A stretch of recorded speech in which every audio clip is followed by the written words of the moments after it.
The use of weapons is a major drive of cultural evolution and human history up till date. 2025 has been a significant year for the firearm industry. Breaking sales has been recorded, new innovation is showing up, and there's competition like never before. The market is loud, pistols are dropping every month with promises of being the best, but behind the hype and adverts, some pistols are failing. These guns are quietly letting shooters down, overhyped and overbuilt, but guess what? No one's talking about it. From tactical showstoppers to concealed favorites, flashy features are everywhere, but not as solid as they seem. Some of the most hyped pistols of the last few years are quietly falling apart, displaying poor performance, reliability issues, fast production, and design flaws. Let's check out some of these firearms that, despite being known for reliability, are failing in 2025.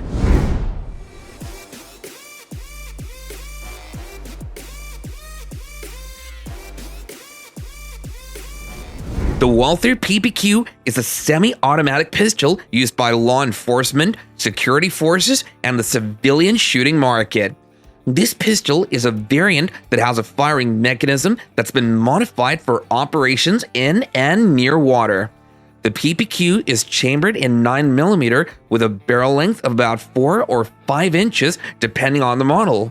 It features 3 internal safeties: trigger safety, firing pin safety, and disconnector safety. The pistol feeds from staggered column or double-stack magazines of varying magazine capacity.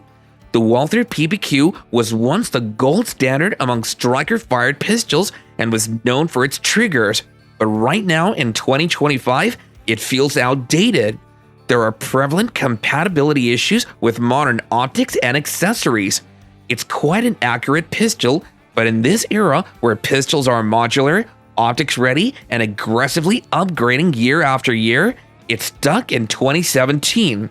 Walther's newer PDP line has completely taken over it, and so many people are jumping to this updated pistol due to its too good trigger. The PPQ is now seen as close to failure, especially now that competitors are innovating faster and smarter. 6 Hours P320 is a modular semi-automatic pistol made for the US military. It's ambidextrous in handling, sporting a catch lever on both sides of the slide, user reversible magazine release, and all other operating controls are designed so they can be operated from either side. The firearm can be field stripped with no tools, depressing the trigger, an additional safety feature to prevent negligent discharge of the weapon. The SICK P320, which was hailed as the future of modular handgun design, now draws more criticism than praise in 2025. Lots of shooters are leaving the P320 behind, and this has tainted its reputation. Even with the glory it had all these years, it's a design that never should have made its way to the public. For example, it's got an inconsistent striker engagement, an awkward grip angle for some shooters, and some optics mounts don't hold zero under recoil. You might be better off with a Glock, because the P320's modularity was once loved, but the confidence isn't there anymore. The SICK P320 was indeed innovative, but the innovation without solid reliability has consequence. The Gen 1 introduced the world to striker-fired polymer pistols and rewrote the rules, but in recent times, it's become a relic of the past. For example, the lack of accessory rail and minimal ergonomics no longer hold up to today's standards for comfort, control, and customization. While it used to be a top-tier performer in reliability and safety tests, the Glock 17 Gen 1 just doesn't cut it anymore. The Glock 17 is a pioneering model in the Glock series, introduced in the 1980s, and sure, it's known for its reliability, durability, and innovative design. To be clear, this pistol doesn't fail because of defects or malfunctions. It fails because it hasn't evolved. The average shooter nowadays demands optic-ready slides, modular backstraps, aggressive texturing, and rails for light and lasers. With the Glock 17 Gen 1's current performance, it feels like driving a classic car with no power steering. No disrespect to the pistol, but unless you're a collector, you have no reason to run it. It's only a good reminder for how far we've come, especially being more of a museum piece. The pistol holds an undeniable legacy, no doubt, but it's lost its relevance. A single-action, recoil-operated semi-automatic pistol chambered primarily for the .45 ACP caliber, the basic principle of the Colt 1911 is recoil operation. There's no doubt that the Colt 1911 has a place in history, but does that still apply today? Though a legendary firearm, its low magazine capacity, typical 7 to 8 rounds, and weight around 34 to 39 ounces for the officer model and 39.5 ounces for the government model render it obsolete. A timeless icon that served in 2 world wars, survived over a century of service, and remains a symbol of American craftsmanship, the gun should do better. In 2025, this pistol is failing with outdated features like its ergonomics, having limited capacity, frequent reliability issues, and accessories showing their age. It's no longer fit for an average user, especially in defensive and tactical roles. The Colt 1911 is a beautiful piece of history that holds value but fails to keep up with the times. In 2020, the Hellcat was named Handgun of the Year by American Rifleman magazine, and it was only in the color black as of when the introduction took place. The features encompass a compact design, high capacity, adaptive grip texture, optics, and loaded chamber indicator. When it first hit the market, the Springfield Armory Hellcat Pro made waves, especially when it was launched, boasting its high capacity, solid frame, and positioning itself as the Glock 43X killer. However, recent times have unfolded and its flaws in design and durability are being exposed. Despite the hype and praises, many users report harsh recoil, trigger slap, and long-term reliability issues. Although it's quite comfortable to hold and has beautiful looks, functionality is top priority, and it seems poor on this pistol when placed side by side with recent models. While it remains compact and concealable, comfort during shooting and long-term reliability are questionable. With the kind of competition being faced in the market today, the Hellcat's flaws are no longer excusable. Introduced in 2008's SHOT Show, the Ruger LCP Max has served its time. On paper, this pistol has everything a deep concealment pistol should possess, but recently, lots of people are constantly calling out trigger inconsistencies, failure to feed issues, and ergonomic drawback that make the gun more of a backup than a primary carry gun. One reason it's failing because it's trying to pack a lot of performance into a small package, which turns out more catastrophic than relevant. Despite its reliability, the pistol is starting to show limitations.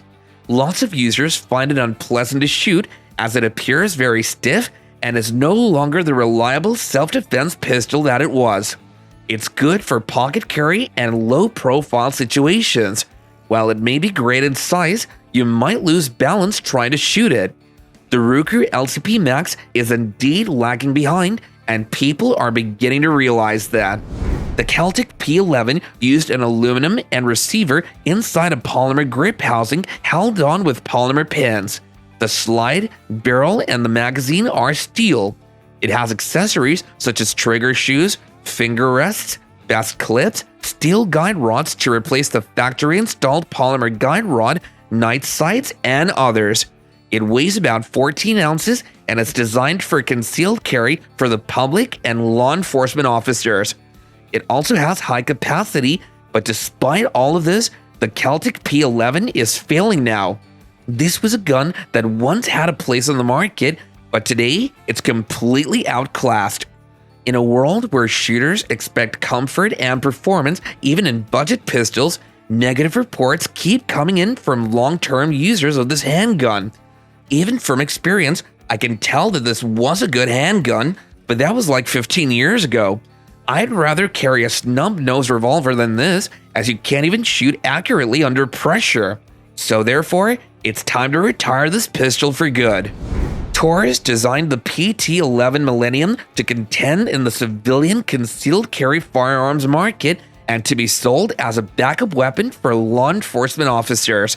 This pistol sports innovative safety features, including a positive firing pin block, but the safety features were found to fail under some circumstances, leading to a recall. This pistol carries specifications like the caliber being a 9mm or 40 S&W, having a 3.25-inch barrel length and an overall length about 6.06 inches that's lightweight. The gun's kinda known for reliability and accuracy, which makes it suitable for carry, but it's now struggling to stay relevant. It's failing because its polymer quality was never top tier to begin with. It's actually fine until you put it through real-world carry conditions. Simply put, it's good for the price, but not good enough in 2025. As a 9mm semi-automatic pistol that was developed at the beginning of World War II, the P38 was difficult to produce. It introduced technical features used today in commercial and military semi-automatic pistols, including the Beretta 92FS and its M9 subvariant. The Walther P38 was an iconic 9mm pistol that's now become outdated and overshadowed by pistols with a more innovative design and practical features. It's known for its historical use, but it's just not cut out for the modern world. Sure enough, the gun didn't fail because it was poorly built, but it's been outpaced by nearly a century of firearm evolution. Its design simply can't compete with modern pistols in any category, and that makes it one of the most outdated pistols today. The Remington R51 has always been criticized for being unreliable and uncomfortable to shoot and operate. However, it deserves some credit for its compact size and aesthetic. While I'd say that for a couple of $100, the handgun is totally worth it, even though there are more current and viable options available on the concealed carry market. It was designed for concealed carry with features like Pedersen action, single action only mechanism, low bore access, and ambidextrous magazine release. Having specifications like the capacity to take 7+1 rounds of 9mm ammunition, the gun has a reputation for being stylish and unique, with a design that sets it apart from other pistols.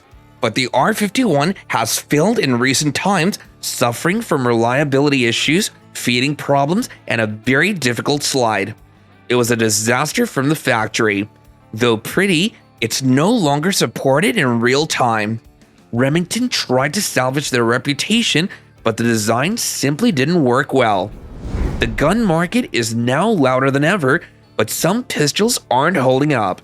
A name no longer guarantees performance, and not every pistol that sells well is built to last. Ask real shooters about it, watch reviews, and test it for yourself. Your money deserves good enough and not just reputation. So that's a wrap for the pistols that are failing in 2025. Did you enjoy this review? Make sure you're subscribed and click the thumbnail to dive right back in for more fascinating firearms content from us.